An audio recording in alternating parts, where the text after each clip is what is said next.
All right, we are live. Let me say, first of all, nobody's in yet. I'm going to the pop-out screen right now. We're still having some technical difficulties with our audio. I'm going to the pop-out screen. All right, that is me going to the pop-out screen. We already have a few people in here. Let me pop out the chat. We'll see who's in here real quick. And I've got the original Grognard is in here. Russ Sandbags is in here already. And let me explain. Why did I do that? And then I'll explain what's going on here. Good. We've got a bunch of other people coming in. Hi, all. Audio and video is good. I'm going to let Paul talk, and then I'll explain the problem because I want you guys to make sure we can hear Paul. Go ahead, Paul. Okay, well, as you know, we've probably had this problem running for a couple of weeks now whereby we can't get everyone within the panel to hear everyone else. I can hear Danny. Danny can hear me. I can hear Bob. And what I'm going to ask here from our viewers, listeners, can they hear Paul? Because the audio we're having is Dan can hear Paul, but I can't. But I can hear Dan. And I'm going to explain what we're going to do here in a second. So if James or Lead Magnet or Russ or the original Grognard, if you guys can just type in a message if you were able to hear Paul. Anyone hear me? Then it means the air is just through YouTube and it's on my side. Paul, welcome. Paul is good. Great. So here's what we're going to do. Oh, so they can hear Paul? They can hear him, and that's what I thought was going to be there. All right, all right. So let me explain. Even on my Scott show, we had a similar problem where we've done shows for 3 years with multiple guests, up to 7. We've never had a problem where somebody can't be heard. And when we first started this and got ready for the show, I couldn't hear Dan or Paul, but they could hear each other. And Dan was able to come in, and that fixed the audio, but we couldn't get it where I could hear Paul. But if you guys can hear him and Dan can hear him, we're going to have We're going to have Dan kind of be the moderator here instead of me. We're going to work through our list, and I will be the odd man out that can't hear Paul. So I'm not going to be able to comment on Paul, but you guys can, and I will give your questions out. So let me start with what we're going to do is our top 5 games, war games of all time. Some of you may have seen my HAMTAG episode on this. It's changed a little bit for me personally. Of course, we've never had Dan or Paul. I also want to say before we go any further, at this point in time, this is HAMTAG the expansion. HAMTAG, regular HAMTAG with Greg Schmitkins and Judd Vance may happen in the future. It may not. You know, we were kind of running out of topics, and Greg in particular doesn't buy a lot of games, and sometimes we had to really work out what our top 5 was. And quite honestly, my fault. I would get busy with my shows, things lagged out, and I wanted to keep doing it, but not with them, unless they're willing. Now, Judd has flat out came out and said, guys, I think it's a great idea. Our lists were kind of drying up, and this keeps it international and allows for other people to come in. Let me get to some questions, and then I'm going to hand this over to Dan to moderate. So let's see. Everybody's saying they can hear Paul. Audio is good. Thumbs up. Can hear Dan, the maestro. Okay, they can hear me okay. Yep. Could you play the stream and listen to it on another device? You know, that might be an option, and I actually have the stream up somewhere else, but what we run into is lag. There's always about 5 to 8 seconds of lag, and you can hear that audio, so it makes for a very disrupting video. If I had an earpiece in my phone, I could probably do that. That'll be a great idea if we have this problem in the future, but I'd still suffer from lag. Let's see, EG, join the live stream on a computer, watch on another. Yeah, that'll be something we'll do in the future, but we're going to go Frankenstein, gentlemen. And I'm going to turn it over to Dan. And I will say I'm going to go first, then Paul, then Dan, and then go back to me. And we're going to go up from 5, 4, 3, 2, 1. And I know, Dan, we're going to start with what we've been playing recently. So why don't you introduce yourself, Dan, and then have Paul introduce. Well, I'm Dan, obviously. I've got this channel, No Enemies Here, but I think I can't see the chat or who's on it. I guess, like, I know the OG knows me. And what do I have to say? I'm fat. I need to lose weight. And I don't know, OG, I hope you're doing better, right? Because I heard you fell down or something and you couldn't get up. I don't know, something like that. And we're all wearing hats. Yeah, yeah. Anyways, so you want me to say what I'm playing right now? Yeah, what do you got on the table, or what have you been playing around with? Okay, well,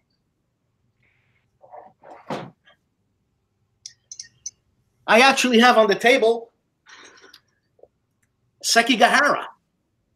Beautiful. And I'm blown away by how beautiful that game looks. You know, I just broke it out yesterday, so I'm still learning how to play. And I hear it's not a very difficult game, and it's an easy game, and it's a deep game also. It's like the piano. Anybody can play the piano, but it's to master the piano. There's a lifelong challenge there. You know what I'm saying? Yeah, it's a block war game. So you got the war that's in there. Yeah, and you can't solo it because obviously there's this fog of war happening here, and you can't do it.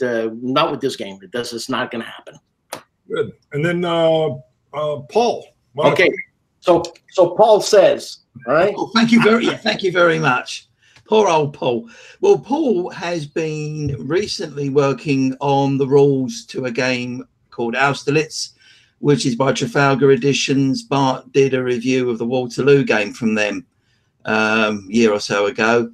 The Austerlitz game, the rules are slightly different. They're more involved. They've got a huge amount of examples of play at the back. And I've got, well, it's not a rough English translation, but I've got an English translation, which I'm actually in the process of making nice and neat and tidy, picking up any little hiccups in the system. And then the whole lot goes back to Madrid, and then we chew it over, see what else needs to be done. And that's a long way around of saying I haven't been playing anything at all. I've been Austerlitzing away. Bart, Paul's finished. Excellent. And Paul, even though I couldn't hear a word, that was phenomenal. That was just top notch. So here's what I'm doing. Real quick, a couple, I'll get to mine, but Russ Sandbag says he just got Sekigahara and Space Corps. And so we got those 2 days ago. And you guys can put up what you're doing too. Here's where I'm at. And I panned this game years ago. So this is the 4th printing of Combat Commander. Now, I'll admit, I'd played it once with Greg, and I did not enjoy the frustration I had with getting cards that, didn't allow me to do what I wanted to do. And then Judd kind of echoed that. I was in a bit of an echo chamber. And then I saw they were coming out with their 4th edition, and I thought, you know what? This is clearly a very successful game. I love tactical World War II combat. I need to take another look at it.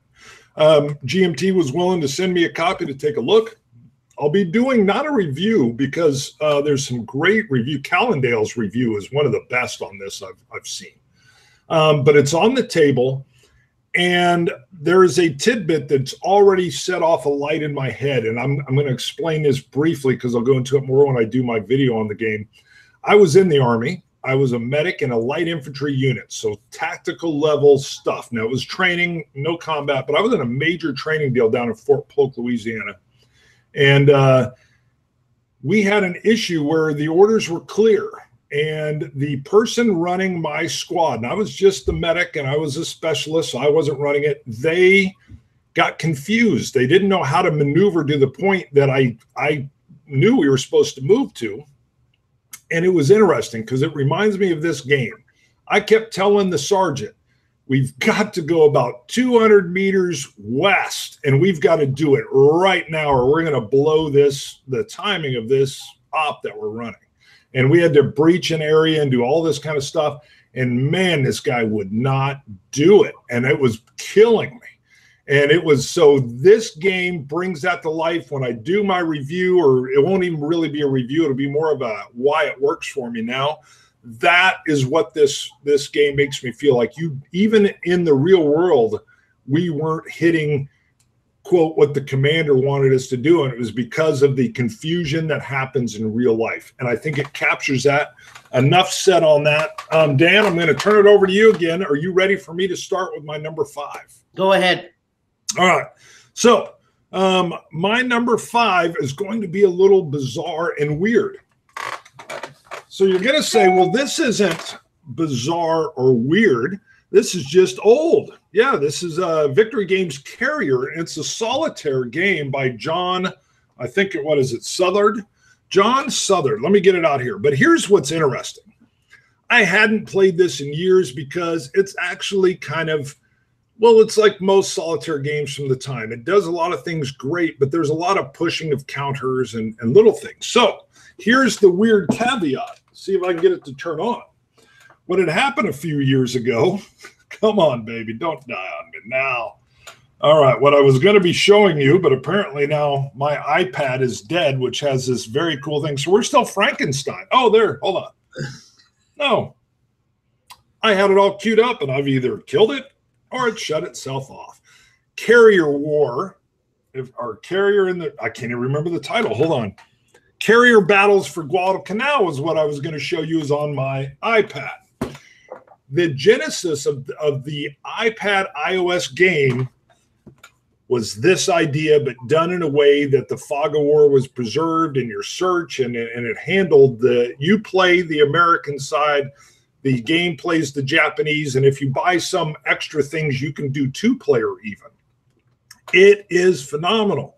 And because it's on my iOS, when it's working, I was playing this game like again and again, and hour after hour, and I was able to kind of sit there with my earbuds in while, you know, the wife's watching, you know, the next big star or whatever. Yes. Is that a difficult game to learn? The tutorial. So Carrier has some stuff that you're going to have to grok, overused term, I know, in order to make sure you're running the simulation part of the fog of war part correctly. And I haven't gone back to it in 12 years. Who knows? It's been a long time. And I pulled it out a few times, looked at the map and thought, yeah, I remember the search thing a little bit, but I knew I was almost going to have to relearn it. The iOS version of the game comes out again, Carrier Battles for Guadalcanal, and it was unbelievable. I mean, I even felt like I was playing the digital version of Carrier, and it worked great. And I could play it again, and I would get trounced and play it again and again. If you guys get a chance, I did a little review on it where I filmed my iPad. Check it out. The tutorial that the digital version has is unbelievable. And because of the that system, I was getting in 3-4 games a week, 5 at one point. I was hooked on it. Yeah, it was so awesome. And of course, you can pause it, step away. I'd come back, and the way you work your search pattern and the planes you send out, and they do fog of war. You do not know where the Japanese fleet is, and they have multiple different, you know, midways in there, and I can't remember all the names off the top of my head. It's all there, well beyond, and it is awesome. That is me. And so really it's Carrier Battles for Guadalcanal, but it is literally Carrier in a digital version, and so accessible and easy to play. Who's the producer of that video game? Oh boy, I wish it came out in 2016, and I cannot remember the guy's name that coded it all up. It was if it comes up, I'll put it out. My iPad's back on here. Paul's up. Okay, well, coming at number 5 for me is a game that I feel just in case yet. It's one of those games that I think it shows how difficult innovation, what a difficult time innovation can have in the hobby, because sometimes we get very excited about a particular new model and everyone gets eager to have a series, and one game leads to another game, and then it gets a landmark in the hobby history. And then other times it doesn't create much of a ripple at all, even if, well, in my case with this game, I think it's absolutely brilliant. And the game in question is the Hell of Stalingrad. Now, the Hell of Stalingrad is about 10 years old now, and I have owned several different Stalingrad games, starting with the John Hill design back in 1980. This one's very different. It uses, I'm going to get a message in a minute. Yeah, the Hell of Stalingrad. All right, all right. Yeah.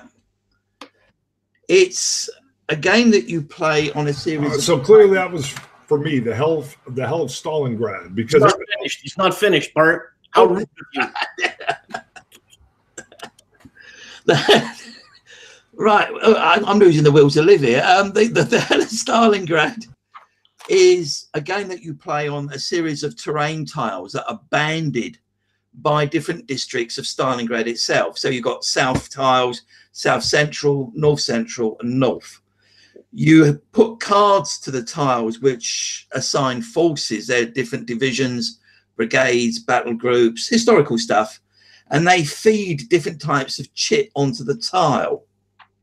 Then once everything's present, you have your combat resolution. It has a slight comic book, almost like a Zap Kapow feel about it. And if the Germans have cleared a tile at the end of a resolution, you blind draw the next tile from that part of the deck. And Paul, who's the publisher of that game? Clash of Arms. Okay. It's very different to their main line of output.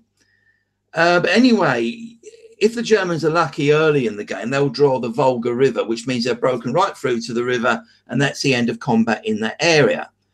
More likely that they'll pull out another tile for a different part of that district of the city. And then the slog goes on through more turns. It was followed not very long afterwards by the Fires of Midway. Right. Which, again, was a very good game, but I don't know if it was really the right thing to follow the Hell of Stalingrad. If it had been a Hell of Berlin or a Hell of Arnhem, maybe the series would have done a little bit better and we would have had more games. But is that not a card-driven game? No, it uses cards. It's card-assisted then. It's, yeah, you've got, as I say, you've got the tiles that represent parts of the city, which have got historical photographs on them. The cards are things like German divisions, Russian regiments, brigades, workers' militia. You put them onto the side of a particular tile. They feed chits onto the tile. And then looking at who's got what kind of chit on the tile at the end, you do your resolution and see if the Germans have cleared the tile or what's going on with it. Very enjoyable game. At the time I first played it 10 years ago, I thought it was one of the best games I've ever played. I'll finish now. Yeah. Excellent. You know what else I forgot, Dan, is before we do yours, I think I forgot to let Paul explain what he's got on the table right now. Oh, Paul, did you hear that? Yeah, I was saying, wasn't I, that I've been doing this work on this Austerlitz game. Oh, Austerlitz. Yeah. Yeah, he had mentioned that, yes. Yeah, it's a development project for Trafalgar Editions over in Spain. Go ahead, Dan. You're next up. Okay, I'm next. Well, I'm not going to be as well-spoken as Paul. I got into wargaming again after I started out with Panzer Leader. I think I was 12 or something like that. And Panzer Leader has, I think it's, if I'm not mistaken, I think it's brigade level, or it's bigger than platoon level. And that's what got me thinking that I'm a tactical guy, whether I like it or not. I'm a tactical guy, and that's it. And so, and the reason was, and I was speaking to Mo of Mo's Game Table, you know, Mo. And I was talking to him, and I said, I always felt bad when I lost 15,000 men in one shit. And I thought, I can't handle that. I just can't do that, man. You know, if I lose one guy, okay. So I got into war games, I'd say 10 years ago, and this was my game. All right. And I loved all the setting everything up for your mission, and not knowing what bandits are going to come out and how to evade ridges. And I'm flying an A-10, for God's sake, man. You know what I mean? Who doesn't want to do that? And that's what got me into it again. And I said, that's it. That's it. Beautiful. Now that was the DVG version, right? I've got the original GMT version. Yeah, no, I think that's when Dan Verson branched out and started his own company. Right. I knew he had a hit there with those solitaire games. Yeah, I'm a fan. I'm a fan of DVG because, first of all, every time I play a 2-player game, I get beaten, and I don't like that. So playing solitaire, well, I still get beaten, but nobody knows. Right. It's just you. All right, James Brazil, if I'm saying your name right, James, I have not been getting a lot of games to the table as of late. I did just get Freedom, the Underground Railroad. That's from Academy Games, but I have to read the rules. That's the simulation of getting slaves through that Underground Railroad and trying to get them up to Canada. Very historic. Even comes, it could be used for a teaching system, even with a book that comes along with it. If you, that's actually that's very hard for me to play a game like that. I just can't do it, man. Well, you play the folks freeing. Yeah, the whole subject is very touchy for me. Got it. Yep, I know a lot of people that felt the same way. I do feel they handled it greatly, and like I said, everybody's working towards good rather than anybody working towards the bad. So my number 4. Most of you won't be surprised, but you may be surprised by its location. So B-17, Queen of the Skies. Now this is now my number 4. Now I will tell you, this is the game that I've clearly, if you totaled up my plays for my entire life, I've played the most out of this. I created my own squadron. It was 150 planes. I had replacement planes with names ready to go, crews. I have notebooks and things with new crews and guys that got medals, and I ran mission after mission. I would do a chit draw that, plane 118, plane 17, and just to see, and I think I got through 7 missions, running missions with like 80 planes, 100 planes. I can tell you that wore me down a little bit. When you run the same mission 100 times, woo, Lord have mercy. But boy, was there stories involved. So why is it? That's why it's on my list for all time. Why is it down to 4? Well, instead of 1 or 2 where it used to be. I pulled it out and I thought I would teach it to my son who's 12 and see if it captured him like it captured me when I was 13. It didn't. It showed its age a little bit, moving through the charts, and it just I don't know what it was. I remember I still enjoyed it, and I thought, I've got my squadron out there somewhere. I may go back and play them someday, but it lost a little bit of that desire to play it. I think I would want to do it maybe digitally through Vassal or something so that I didn't have it set up on the table and stuff. So that's my number 4. Of course, it's by Glenn Frank and Bruce Shelley. 1981, it came out, Avalon Hill. Love it, love it, love it. But I don't see myself playing it anytime soon. You ever make it to 25? No, I never did with that guy. No, not with my own. I always lost. I think the longest I made it without losing a plane might have been 12 or 14 missions. Part of my goal to have this huge squadron was that I knew that there was going to be, I can't remember, there was one plane that just, man, was it tough. And it had been out of the 7 squadron missions I ran, it had been in 4 of them, I think, randomly drawn, and it was doing great. And I thought maybe it'll make it just because of the odds of the range of different planes. But I had one that had made it 3 and it got blown up. And I was thinking, man, I'm just duplicating. I'm adding more pain because some of these planes have made it so far. And if I've got 150 planes in a squadron and I'm running missions, you're talking, I did not get past 7 or 8 missions for that squadron. And you were talking thousands of plays there too. So that is why I love it. But boy, is it, I don't know if I'm ever going to play it again. Maybe when I'm retired. I'm done. Paul. That's it. Put your sign up. That's it. Right. Thank you. Okay. In at number 4 for me, I had to make a choice between one of 2 games, both on the same subject. And in the end, I got this one ahead by a nose or so, and it is For the People. And interesting, really, because the game that it nudged out was Eric Lee Smith's Civil War. For someone who does a lot of solo playing, I just find that game a little bit easier.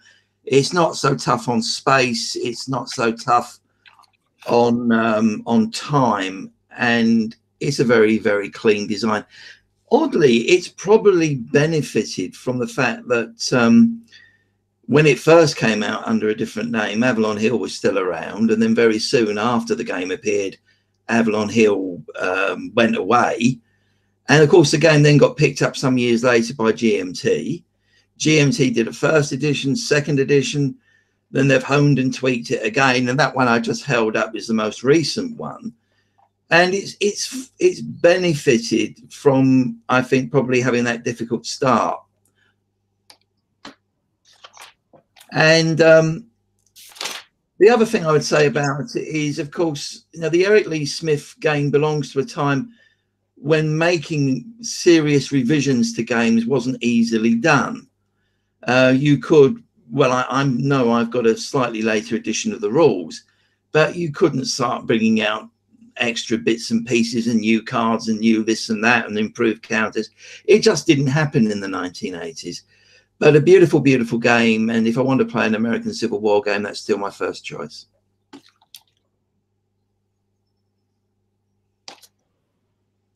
I don't hear you anymore. I don't hear Bart anymore.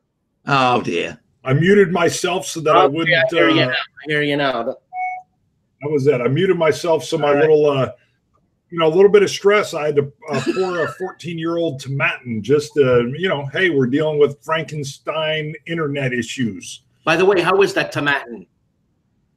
The Tomatin 14 is one of my favorite. They have taken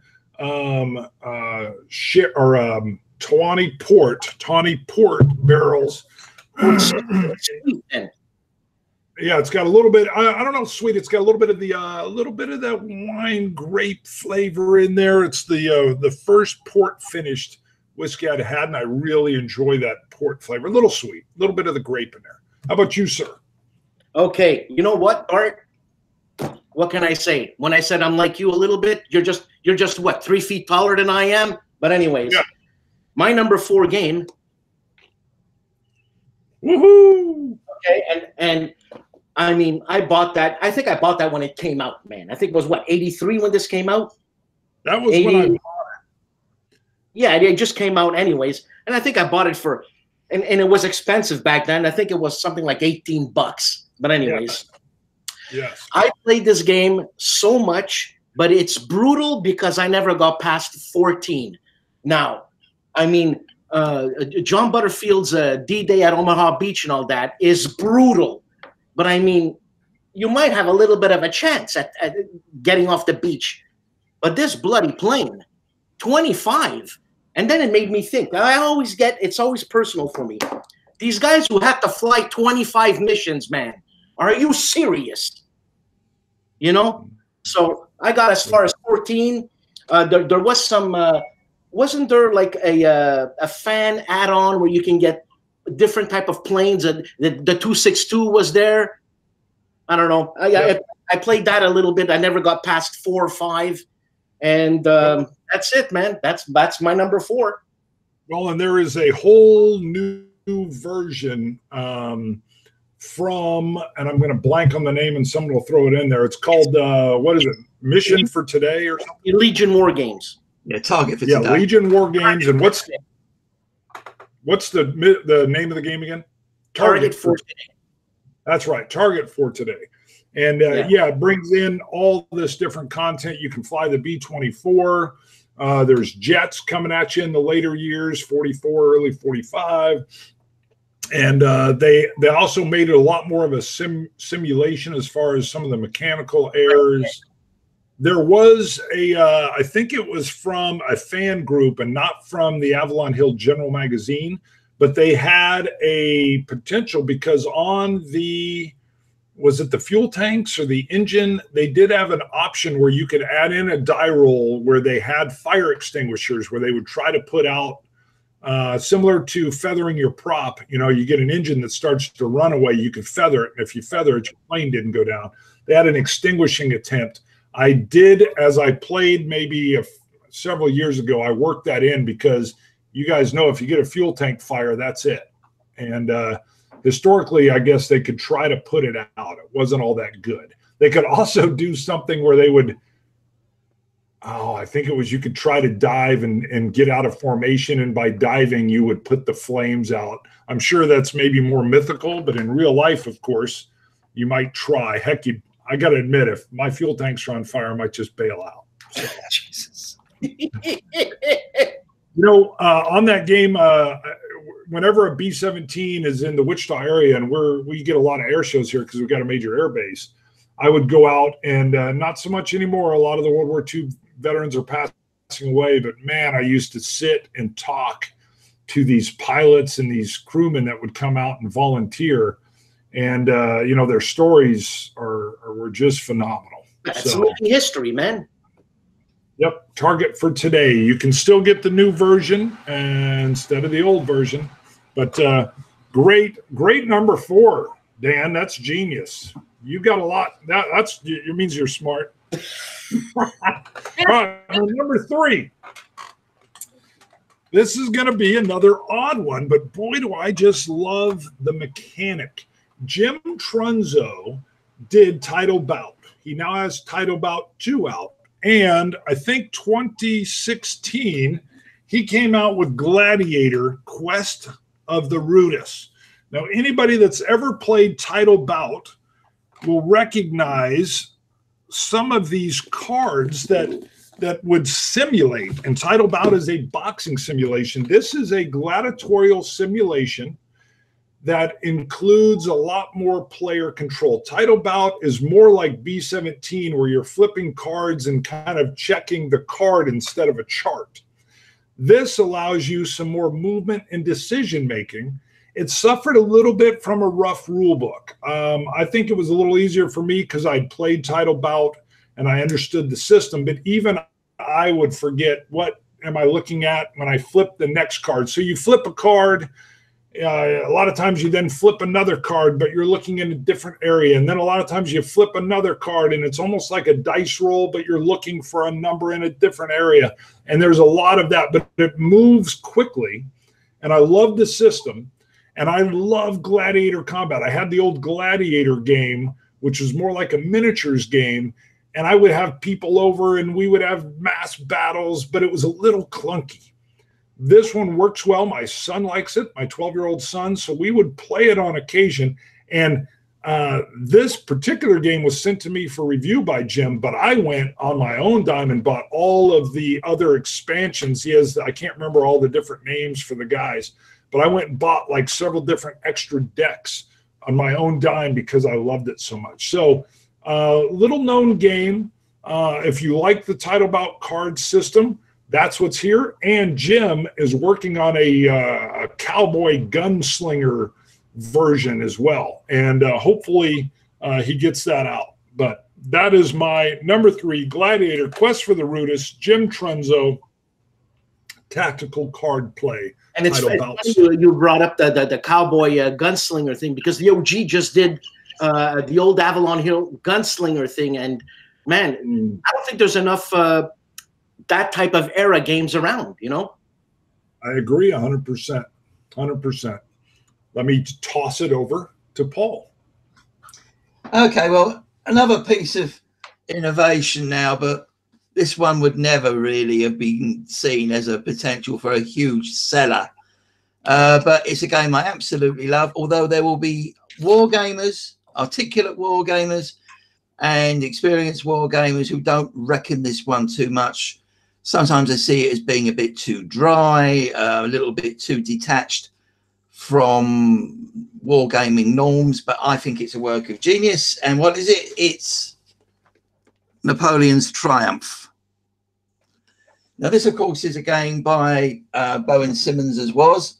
It's the Battle of Austerlitz. It uses a system which is an adaptation and a slight advancement from his Bonaparte Marengo game. And it's a completely different take on areas and blocks and a diceless combat system. And it also has this aesthetic. The designer was keen to create something which looks as if it would belong to the period in which it's set. So this is a game that you could imagine walking into Napoleon's campaign tent, and there would be the emperor standing there pushing the red blocks and the blue blocks around while the marshals are all looking on and planning how this battle is going to go. But you see, in a moment of inspiration last night, I thought of a much better setting for it. I did. I went down memory lane.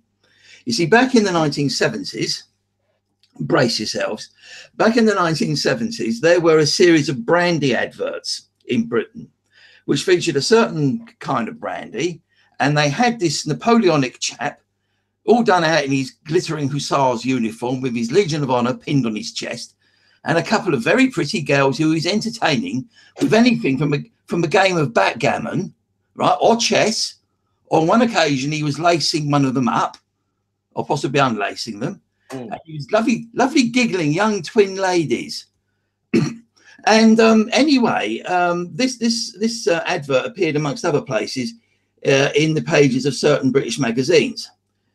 Yeah, and it was, I don't know, if you wanted to kind of catch that mood again, instead of having the girls giggling over the backgammon, you could almost have this game put on the table and just looking at these blocks and these beautifully crafted, very simple graphical aesthetics.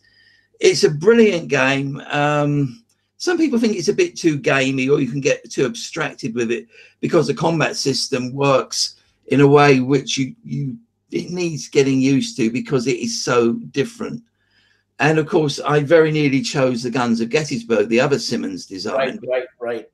The reason I didn't choose it is because, through no fault of the designer, with the changes in the firepower of units by the American Civil War, the range of things, the accuracy of things, the designer had to bring in other bits and pieces to make a system work.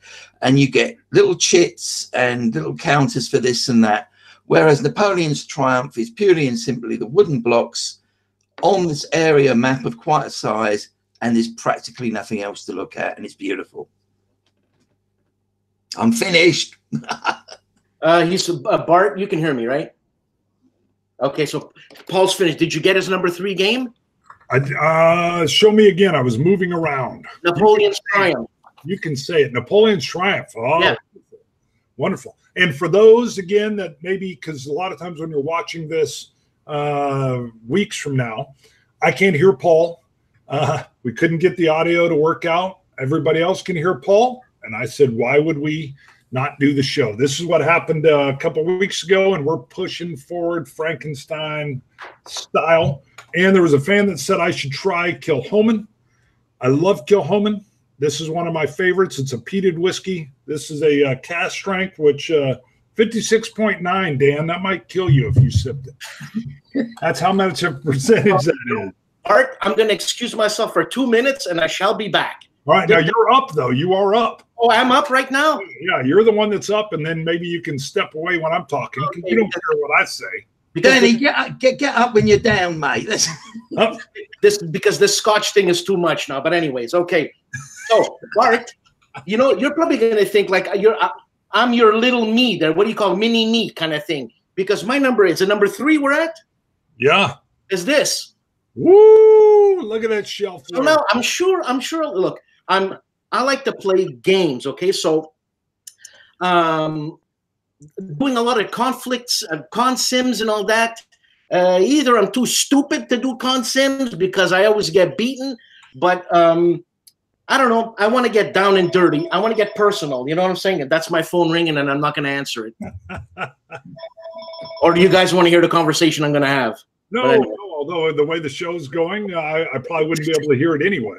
And the thing is, I really liked, and I still like, as a matter of fact, and I've held off by playing this game because I knew once you play it, you got to wait a couple of years, maybe a decade, to replay it again because you know what's coming up. And am I allowed to do like a 3.2 or 3.1? You know what? We're going to let you break the rules because it's Frankenstein show, baby. I just got a game. And a lot of people are probably going to laugh. But you know what? Laugh. Now, I just got it. And the thing is that I enjoy playing video games, okay? I like fast things that happen, you know, and that's a video game on a board. And it reminded me a lot about this, except it doesn't have the you have to check and all that. You have to check when he moves from whatever, you know what I'm saying? And it doesn't have that, so that's faster moving. But you know what? Nostalgia, Eric Lee Smith, John Butterfield, you know what I mean? We always gravitate to things we know, and especially you, Bart, you're getting older.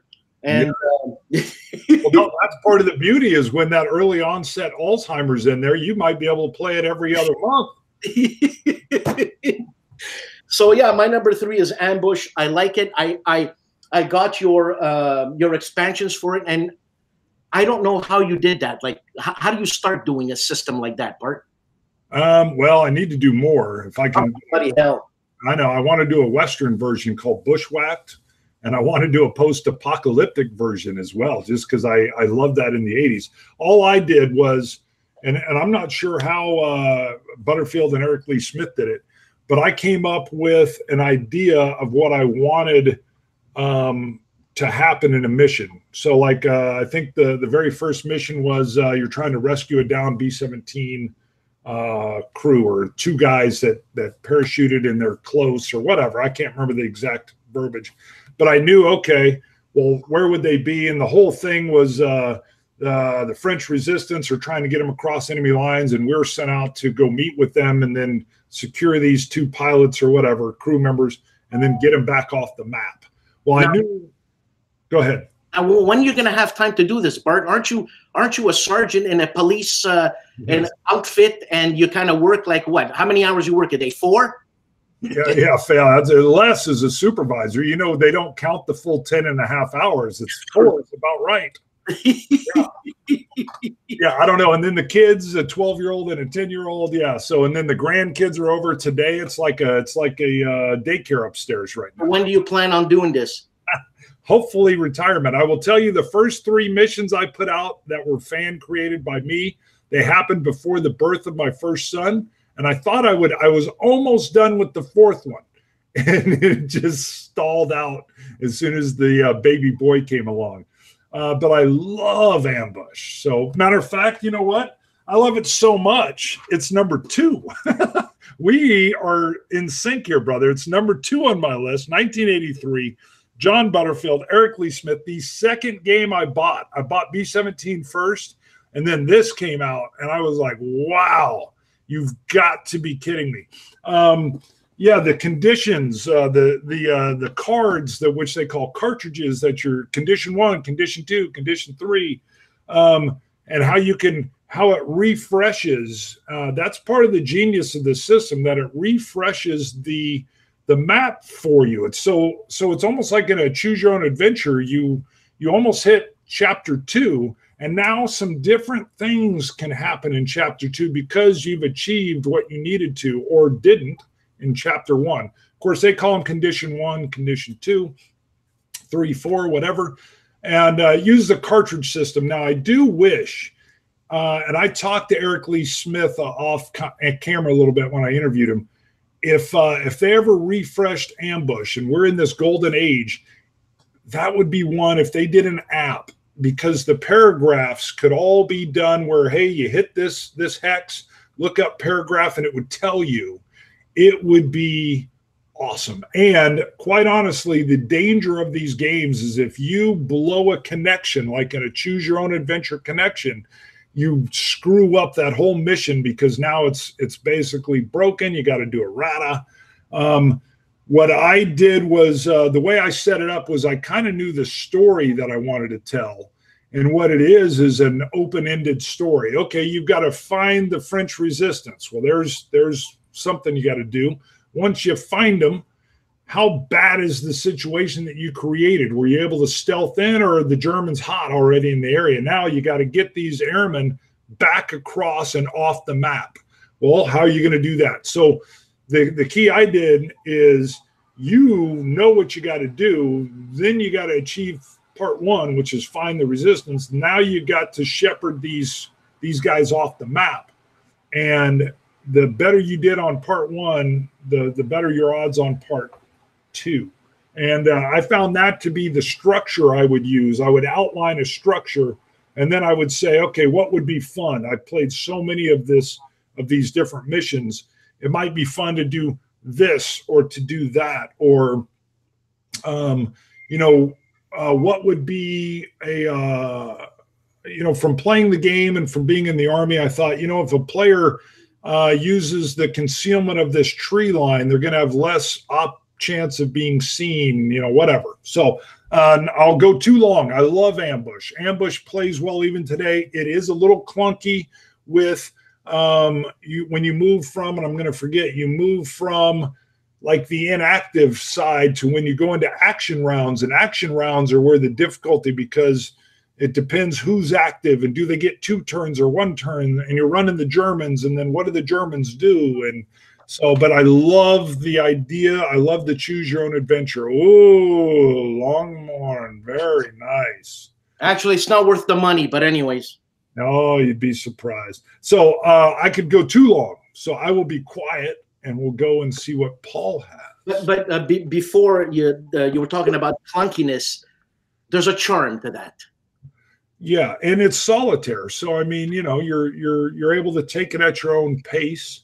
I find if I go back, I can still play this game for the exact reason you said. It still surprises me when a sniper pops up. Yeah.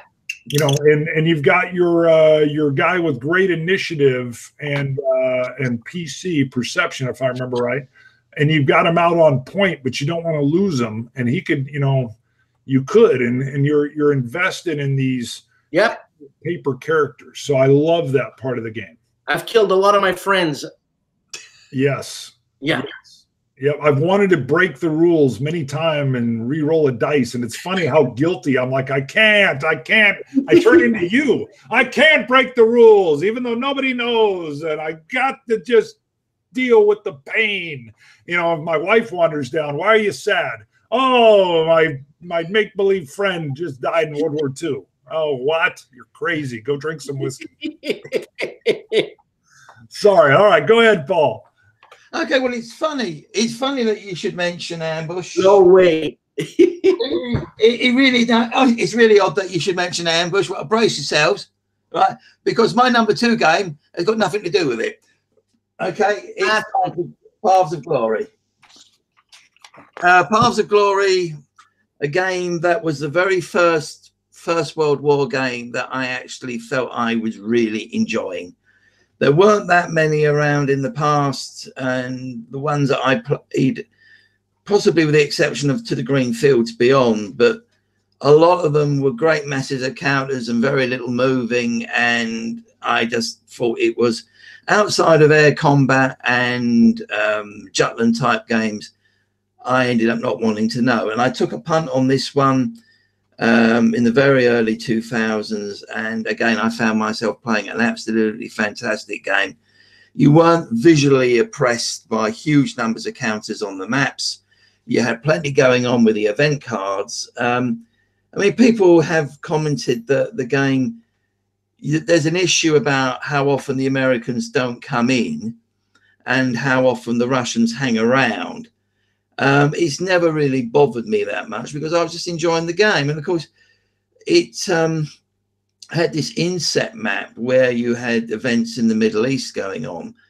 And I can remember when I was trying to get some stuff going there, thinking, well, wouldn't it be great to have a game that used the same system or a similar system and covered the Middle East? And of course, eventually out came Pursuit of Glory, and then most recently Illusions of Glory. But Paths of Glory, I've got a fairly up-to-date edition. I've got mounted maps. I've got all I would really want in that game for a great First World War experience. It's a good example of what you can do when you don't take a subject literally and actually think about how you can make it playable. Now, Paul, the Paths of Glory, that's Ted Racier, right? Yes. And the following ones are not him. Is that right? That's right, yeah. Right, okay, okay. It's Bart. Paul's second is Paths of Glory. Beautiful, beautiful. Someone asked, Paul, I thought you lived in northern England, but are you in Scotland? No, I'm on the edge of the Lake District. What did he say? He said no, he's on the edge of the Lake District. Is that right? Yes. Yeah, edge of the Lake District. So he's on the edge of a lake. Very nearly. Well, I'm not too far away. I'm not too far away from Windermere. He's not too far away from Windermere. Okay, I'll let Paul know. The Scotch show, Scotch Dust Dummies, is going good enough that Waterford Distillery in Ireland is flying my co-host and I out in May, and they're hosting us in Ireland for 4 days, and then before we fly back, we're going to meet a buddy in Glasgow, and he's already set up a I heard it sold out in a day, but we're having like 45 fans from the UK and Europe come over to do a tasting with us, and then we're going to hit some key distilleries in Scotland. So I don't know how your schedule will be then, Paul, but if you get a chance, I would love for a gamer to pop in and maybe share a dram. In due course. He said he'll see in due course. Excellent. Excellent. Now, I'm free for that. Yeah, you pop on over if you want to fly over. We need you over there too. I can carry some bags. And I might be able to have you take some bottles back. We're hoping to bring back a whole lot of bottles. So Waterford's pretty cool. I won't go into it, but they're in Ireland. But Mark Rainier, who used to be the master distiller for Bruichladdich, retired from there and then went over and was hired to bring this distillery up. And it's 3 years in, and we're going to be doing some filming over there for 4 days. So that should be a blast. Danny boy, you're up, brother. Okay. Here goes mini Bart, for God's sakes. My number 2. You see, I wanna live the experience of the single man or the small platoon or whatever. Yeah, the tank crew. Loved this game. First of all, I love tanks. Who doesn't love tanks? And I love that fog of war aspect, that you don't know what's going to hit you, and you have to think that everything's an 88. Right. And I mean, if I'm driving, the first card is the crappiest Sherman, the Ronson, and if I get hit with an 88, it's over instantly. So, and again, I put my friend's name on it, and I've killed many of my friends. Like, I love these guys, but man, I've murdered them countless times. I love the fact that you can call in a limited amount of airstrikes. The time, every 15 minutes, everything happens in 15 minutes or 30-minute increments. So I don't know. I'm there, man. It's raining. I'm there. I can almost smell the exhaust. But you know, I'm a fool like that, Bart. Well, in that game, I popped smoke you were wanting to hide behind smoke all the time. Yeah, all the time. There was even a fan-based game called Gladiator's Quest. Yes, I was going to mention that. I'm glad you said that. Tell me. And you're fighting the other side. And you know what? At that time that this came out, Patton's Best, you didn't have much games that made you play the enemy. Right. Understand? It was always an allied type game that you're going to play, the Americans, the Canadians. I think there's even Canada's Best, if I'm not mistaken, but whatever. And this makes you see the other side, you know?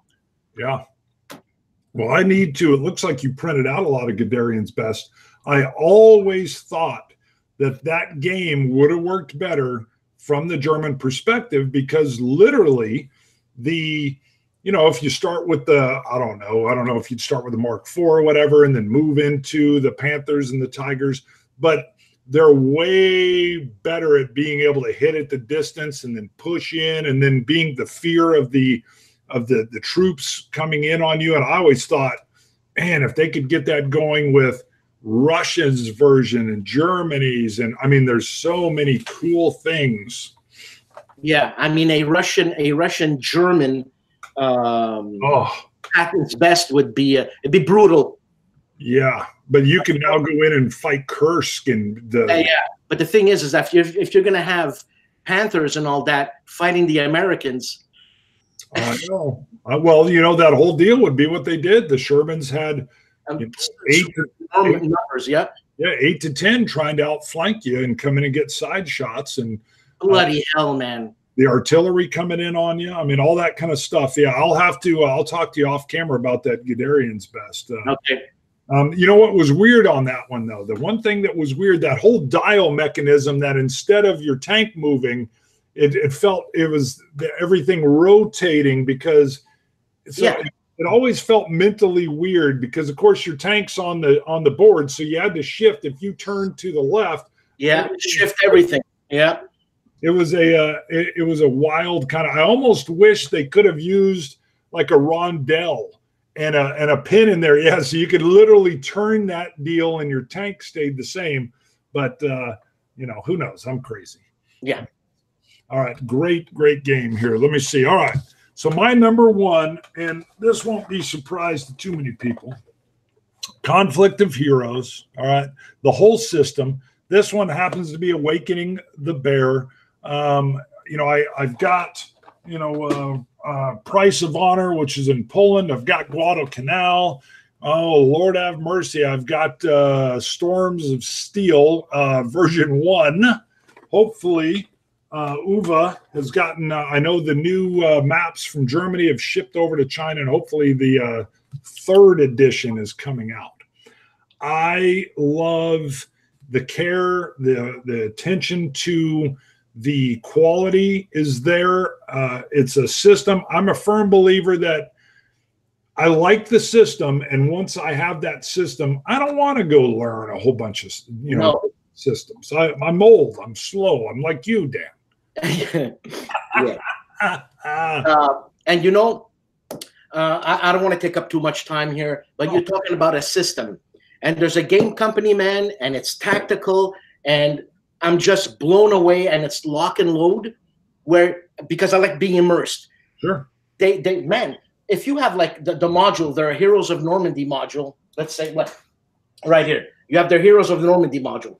So you get like, I don't know, 12 or 13 scenarios. I forget exactly what it is, but then they go inside the game and they put out another module where it's Easy Company doing something, and it's like, I really like that. And that's the thing. You'll learn that system. You can play, man, almost all their games, and I'm blown away.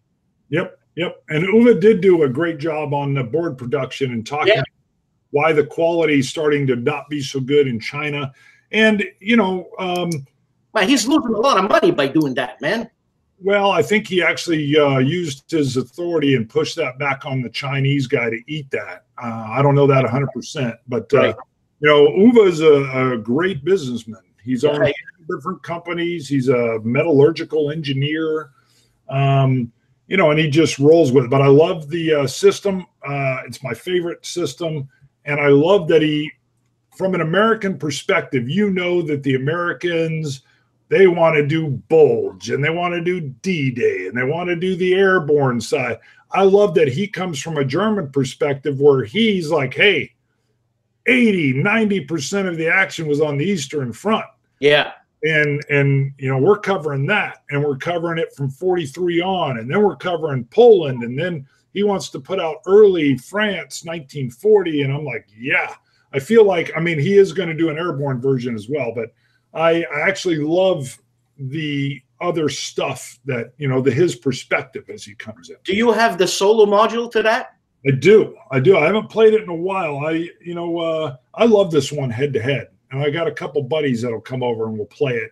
Okay. And I will say before I leave on this particular topic, you know, UVA keeps kind of like redefining, you know, how the APs are going to work, or will you have it, or will you roll a die? Yeah. And that's the third version. I've always used a means testing with 3 dice in a cup. They're rolled, they're means tested, and then I've always counted up my APs so that my opponent doesn't know, do I have a bunch or did I roll really crappy and I've got 4 and I can't even shoot with this guy. And so I've always used that for the Fog of War and loved it. We'll have to see how this new system works. I'm more than willing to try it. You can always play with the older systems, but, you know. Right. I'm wondering if he's going to have a solo module for the Storms of Steel. I wonder if he's going to do the same thing as he did with Awakening the Bear. I bet he will. He's gotten a little more close to the vest because he used to put out all of his ideas and even kind of advertise them, and everybody would get excited, and then 8 years would go by. And you know how war gamers are. We want it. We want our Americans. I'll just say American war game. We want it. We want it now. And you better, give it to me. You better give it to me. Now, Paul, I bet you Paul's just like that. I'm going to let Paul comment, even though I can't hear him. What do you think of this, Paul? What about what? Sorry. About the Paul's asking, what do you mean by what? You're talking about him and the Uvis. I got it. What's the game? Awakening the Bear. You're talking about conflict. What are Paul's thoughts on it? You know. Paul. Yeah, it's a lovely system. It really is, and I mean, I think I've got about as much of the system as anyone has. You're in this really difficult balancing act in the hobby sometimes between something that is very exciting, but there's only a certain amount of time that people are going to be ready to wait for it. Oh, okay. And there are he's talking about the lag in time from idea to the game. Yeah, sometimes the lag has been enormous. I mean, you know, I know that I looked at Academy's website in a few years back, and there was an advert for a Conflict of Heroes. I think it was a Pegasus Bridge game. Yeah, okay. You know, British paras on D-Day's first morning, and well, it's kind of, I suppose it might still be there knocking around on the back burner, but it's, you know, years go by sometimes, and sometimes you can understand it. Sometimes you think, well, commercial practicalities, there's going to be another idea come along soon, and it might supplant the other one altogether. Yeah, I guess he was talking about. I can't go into it because obviously I've forgotten half of what he said. I heard it. I just wanted to make sure we got Paul involved. Yeah, of course. And he said, you don't hear Paul. Is that right? Yeah, unfortunately, guys, for anybody watching, we've got audio issues and I can't hear Paul. I know everybody else can. Yeah, he was talking about the lag between idea and when the game comes out. And I mean, Academy Games is not the only company that does that, man. I mean, I know I've waited, GMT, I've waited, what, 5 years for Fields of Fire? Sure. Well, you know, they must have their reasons why it takes that long. I know numbers, they have to come to a certain amount of numbers for it to be profitable for them. But what can I say? I mean, like you said, we want it now. Well, I love that's where GMT's done a real good job with their P500. You know, and even when things hit P500, they're not necessarily putting them into production. You know, sometimes you get into the thousands before they get to it. Well, is it worth their while to print 1,000 games? Like, really? I don't think so. Right. Yeah. I mean, I think once they hit that level and they know, yeah, we're gonna drive forward. I love what they're able to do with gauging, you know, where's people's interest. I know they had that Wizard game that they were real high on, but everybody hates the art and it's just not going anywhere. And the artist, it's not Roger B. McGowan, right? Oh, I don't even know. I don't think so. Doesn't look like his style. Doesn't look like his style. No, and it's more of it looked a little bit more inside the box. It was a little more cartoonish. Right. And I know, but it's a great way for them to play around. So we'll go to Paul's number one. Right, my number one is okay, not only my number one, but I would say slightly, not altogether tongue-in-cheek, my idea of the best war game of all time. That's a claim, isn't it? Yeah. And it's Napoleon. Napoleon. Yeah. By who, Paul? Columbia. Columbia Games. Yeah. Now, of course, this has been out for a very long time in different editions. It goes back, I think, to the mid-1970s. And it was a somewhat different game then. It worked at a slightly different scale, smaller map. It didn't have the battle system that the most recent version has got. But essentially, the challenge remains the same. You've got possibly, arguably, the most famous campaign in history prior to the 2 world wars. You've got several of the most famous military leaders, and you have got this tense do-or-die struggle for Napoleon, who has got one final go with an army to win a telling victory in Belgium, right on France's doorstep, and try and re-establish himself as ruler. That Columbia game, I don't even know that Columbia, and that's a block game, right? It's a block game, yeah. Yeah. It's a game with a heavy taste of fog of war, way ahead of anything else. You know, there were certain things in the Waterloo campaign which were absolutely fundamental, such as the fact that the weather turned very bad between the 2 main battle days, and Napoleon's army could not catch up with Wellington's, and Wellington was able to get back to this prepared or this surveyed defensive position at Waterloo. And of course, then the mud held up Napoleon's army the following day because he couldn't start the attack early. His army was strung out all along the road. None of that's in the game. There's no weather and there's no real command effects beyond some very minor ones. But the essence of the situation in terms of the background of this terribly dramatic campaign and a few little touches and nuances here and there, it just makes for a fantastic experience. Finished.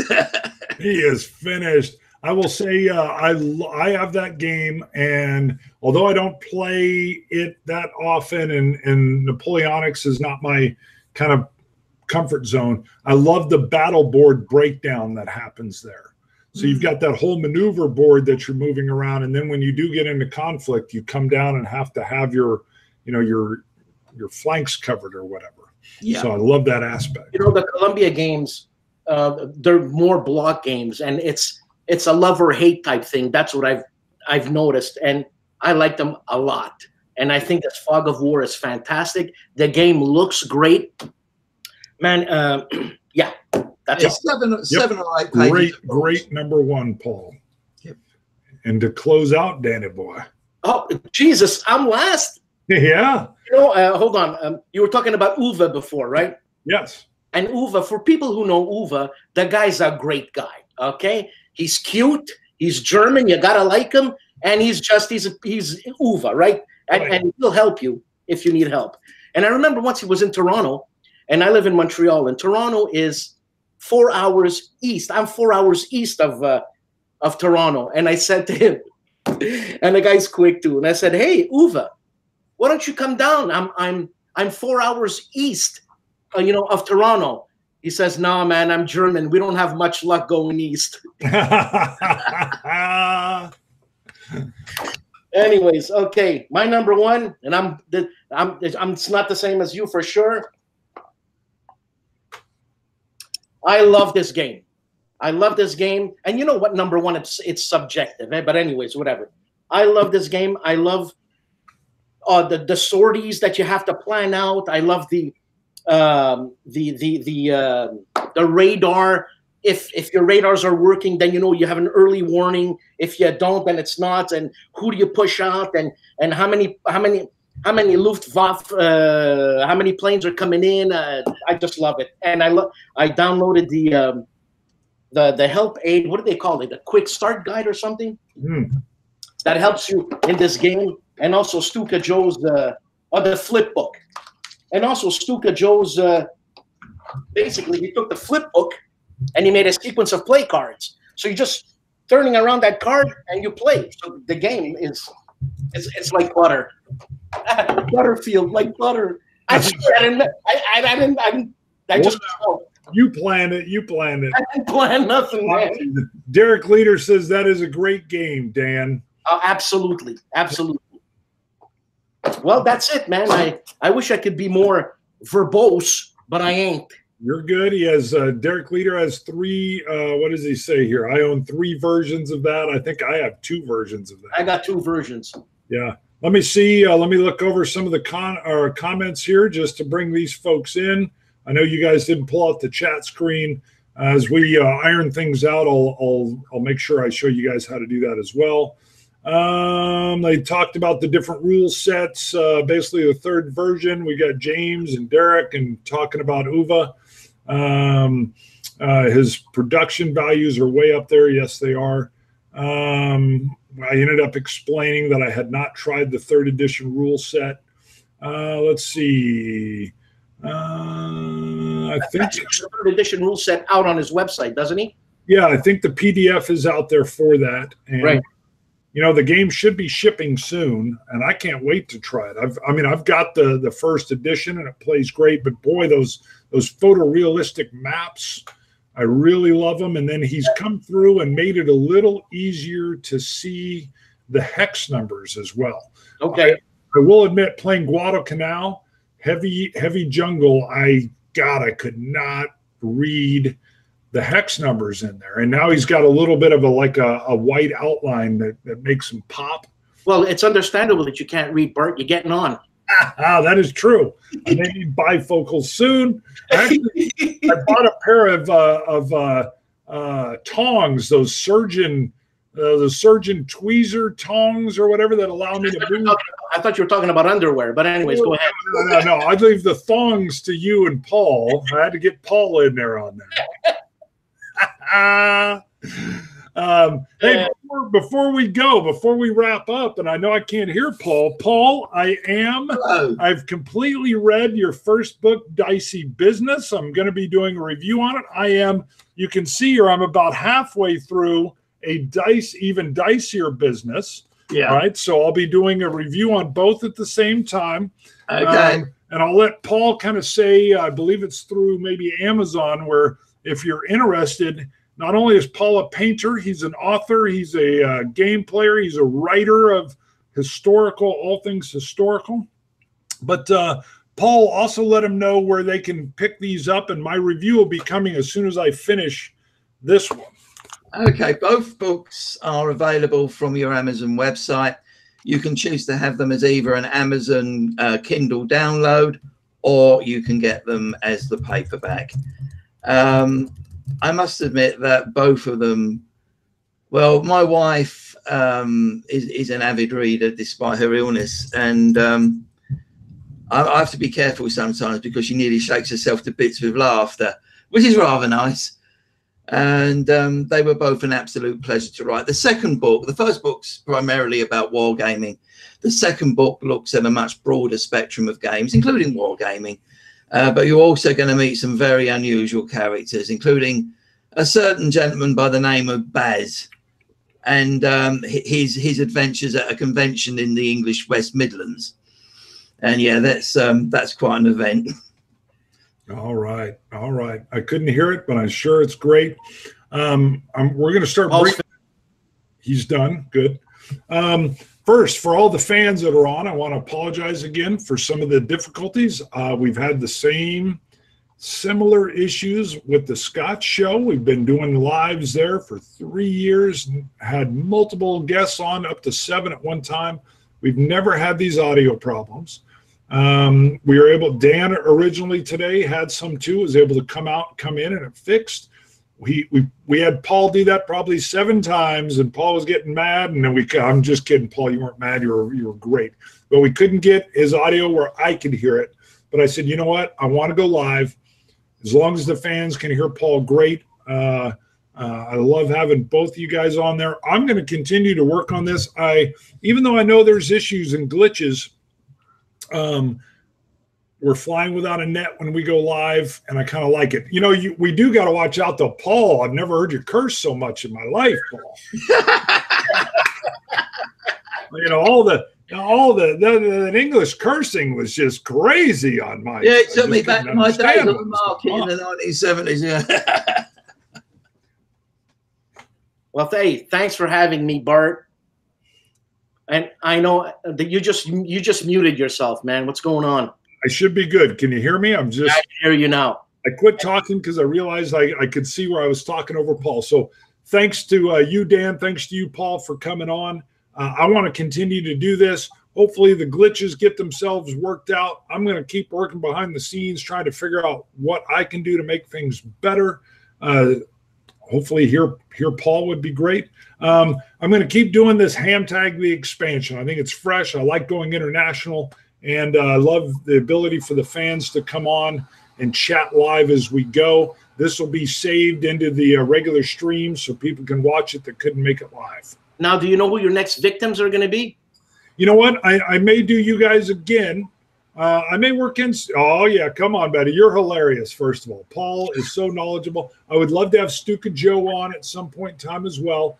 But what I want to do, I'm going to be very fair, open, and honest about this. Until I can get some of these glitches worked out, I'm going to probably have you guys on again in a comfort zone. Hopefully this gets worked out.